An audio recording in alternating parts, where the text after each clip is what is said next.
Weche mamoko en ni minod jatend piny Mikai Recho Ruto chieng' ma unendi owuok oko kendo ojiwo chenro eko mag dongruoge mag Wakeyeni e pacho kaendi. Gino mane oluwo ni Wakeyeni osebedo ka chung' kaka ohinga e udi mopogore opogore e pacho kaendi kendo osebedo e lai manyime mar neno ni familia koro nyalo chwal nyime e yonendo makare. Recho ne owacho magi kinde nyasi nendo mar Dhialo Odiochieng Wakeyeni e pacho kaendi, nyasi mabende ne idhialo e piny mangima.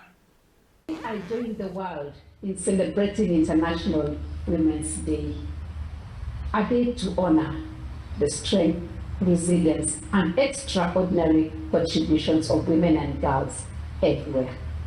Under this year's theme, Give to Gain, we are reminded of a powerful truth.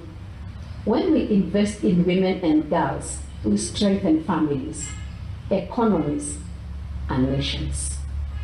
From rural villages to global boardrooms, from classrooms to community markets, women continue to shape our society in visible and invisible ways.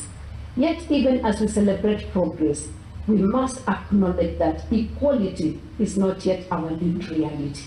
Too many women still face barriers to education, access to capital, quality health care, and leadership opportunities.